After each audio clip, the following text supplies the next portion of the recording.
Good morning, students. Let us continue the chapter on superstitions by A.G. Gardner.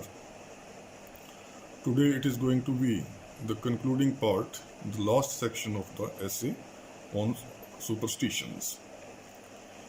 He related everything that happened in nature to his own inexplicable existence, saw his fate in the clouds, his happiness or misery announced in the flight of birds, and referred every phenomena of life to the soothsayers and oracles.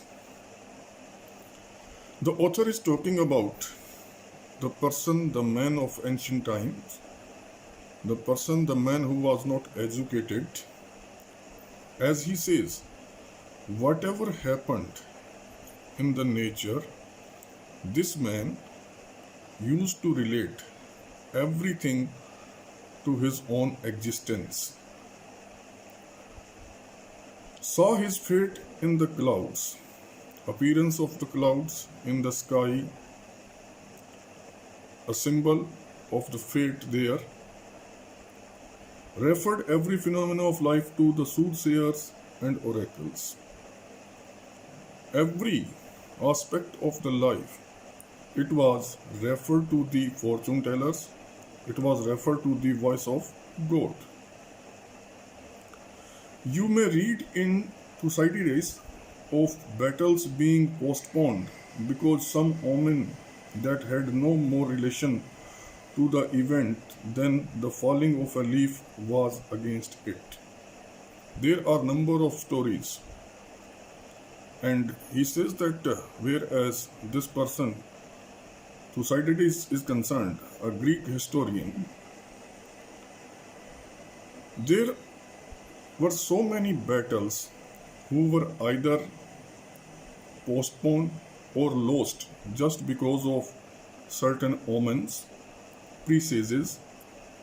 Example is given that there was a falling of the leaf, and the warriors, they considered the falling of the leaf is against them, against the war, and because of this very reason, the war was postponed or lost. When Pompey was afraid that Romans would elect Cato as praetor, he shouted to the assembly that he heard thunder and got the whole election postponed. For the Romans would never transact business after it had thunder. Another example is given.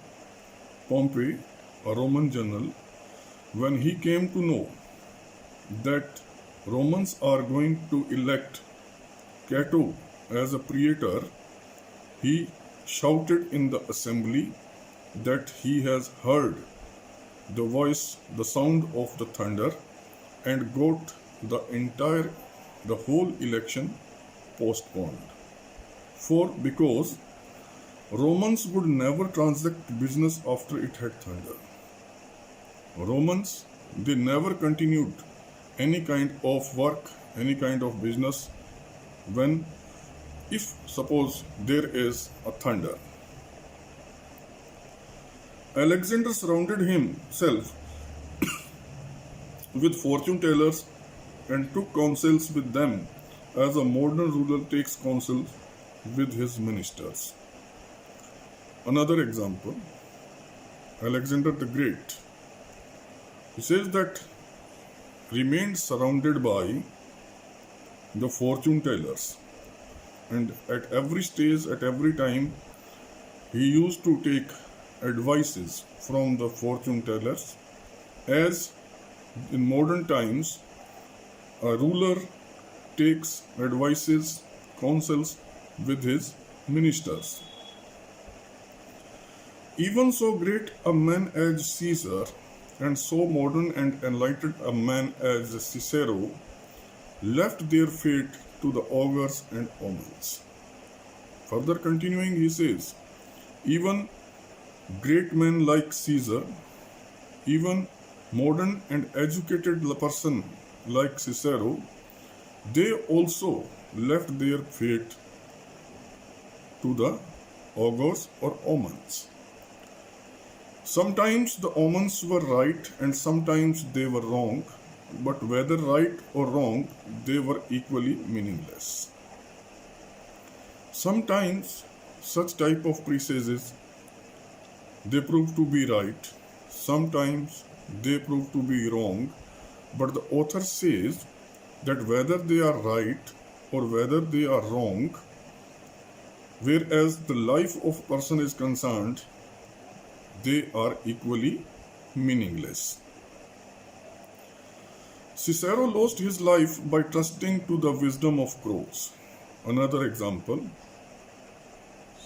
Roman orator Cicero, he lost his life just because he trusted on the wisdom of the crows. When he was in flight from Antony and Caesar Augustus, he put to the sea and might have escaped. When he was running away from Antony and Caesar Augustus, he took a boat, he was there in the sea, he might have escaped, but some crows chanced to circle around his vessel, and he took the circumstances to be unfavorable to his action, returned to the shore, and was murdered. As he was running away, he could be saved. What happened at that time? Some crows, by chance, they started flying over the boat, over the ship of Cicero, and he thought that the circumstances now, they are not favorable for the action, for the running purpose. Returned to shore, he came back to the bank, to the shore, and he was murdered. Even the farmer of ancient Greece consulted the omens and the oracles, where the farmer today is only careful of his manures. He says that even the farmers of that time, of ancient Greece, they used to consult omens, they used to consult oracles. But nowadays, farmer, he is only and only careful about his quality of seed, quality of fertilizers, because the farmer of nowadays is educated one.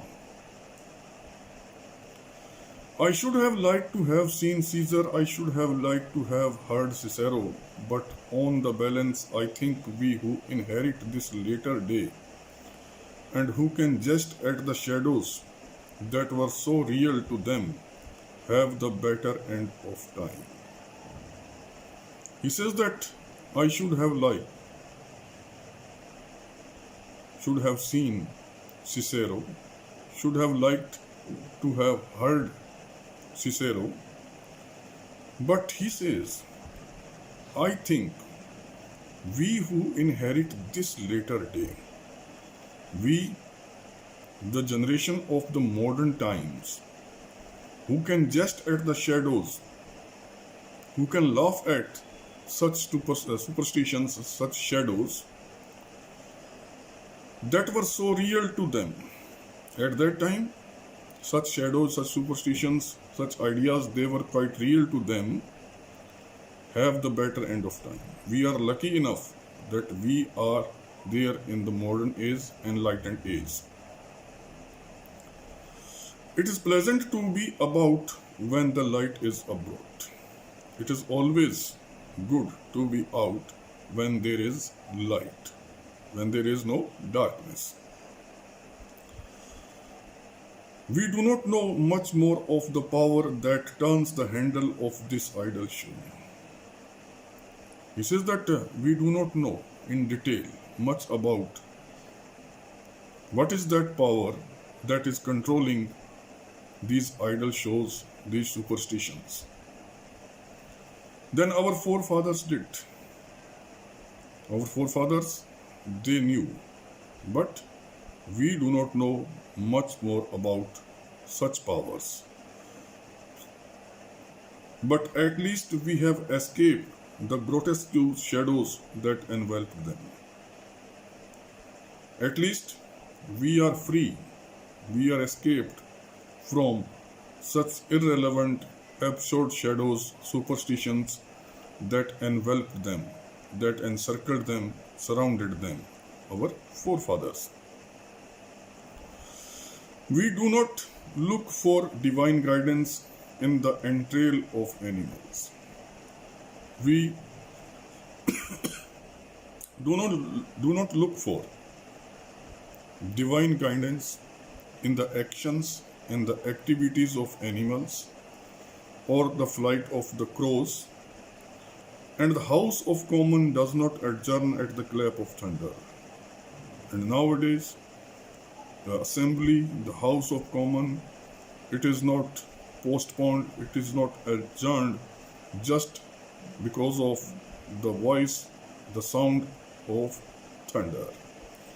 That's all about this chapter on superstition. Next, we shall be starting with selected snow breeze. Thank you.